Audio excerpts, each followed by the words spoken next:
HTC has spent the last couple of months reinventing its approach to design.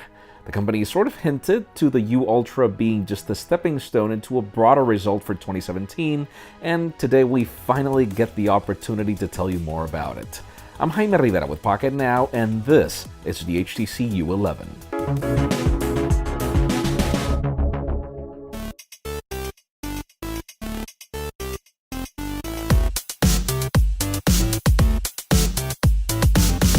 Remember the time when HTC launched the One Max to complement the One M7?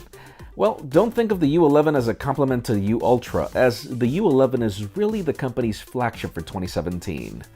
Sure, they are visually similar, following the U designation, but 11 is to confirm that this is the successor to last year's 10. The U11 continues with the company's new liquid design mentality, which consists of 3D formed glass, a very complex process that came as a result of a collaboration with Corning. The result is a set of curves on the glass that allow them to blend with the aluminum almost seamlessly.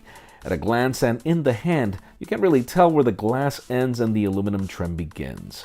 The effect is striking, and the feel is even better.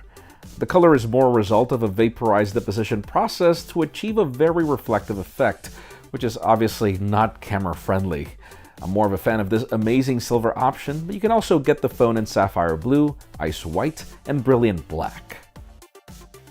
The U11 has also been fitted with all the bells and whistles that it needs to compete with other flagships. We have a Snapdragon 835 processor met with 4 gigs of RAM and 64 gigs of expandable storage.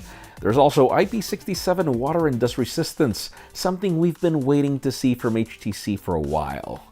We have a standard 16:9 5.5-inch Super LCD 5 capable of Quad HD resolution in the same punchy color that we praised from the U11.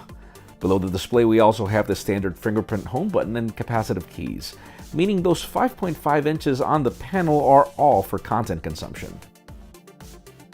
When compared to other devices, the U11 is actually smaller than the iPhone 7 Plus, but obviously larger than the LG G6, Samsung Galaxy S8, and the HTC 10. The camera offers some very interesting changes that we cannot wait to test. This is an HTC Ultra Pixel 3 sensor that's now nearly flush to the chassis. To achieve this, the Ultra Pixels are now of 1.4 microns, and the company also upgraded the aperture to f1.7. The selfie camera is also unchanged, at least in what it can do when compared to the U11, meaning you have 16 megapixels that can become 4 Ultra Pixels, even though this is actually a very different process that we'll discuss in the review. Powering the show is HTC Sense on top of Android 7.1.1, where we maintain that same mentality of applications not being duplicated. Visually, it mimics a lot of what we saw with the U11, but with the boost of version 7.1.1, which should mean we should have better battery life thanks to the enhancements of the latest and greatest version of Android. Now, there are a few things that make this phone really unique. For those of you wondering exactly what you'll be squeezing from this phone, well, that's because there are pressure sensors hidden under the aluminum trim, which enable 2 extra buttons that are programmable. Squeeze lightly to trigger one, squeeze harder to trigger the other. You can actually control the pressure sensitivity of these. The trick is really cool, and one I'm really looking forward to giving a try for my personal needs. And for those of you complaining about the death of the headphone jack, there's actually trick number 2. Yes, if you want the headphone jack, there is going to be a bundled adapter, but the U11 brings the same 4 U-Sonic microphones that we praised from the U11. This allows HTC to provide active noise cancellation to the bundled U-Sonic headphones, saving you the need to invest in very expensive active noise cancellation headphones that are also very bulky. And obviously we also have HTC's Boom Sound hi-fi stereo speakers for everything else. Overall, the HTC U11 is a lot more than what I was honestly expecting at the briefing.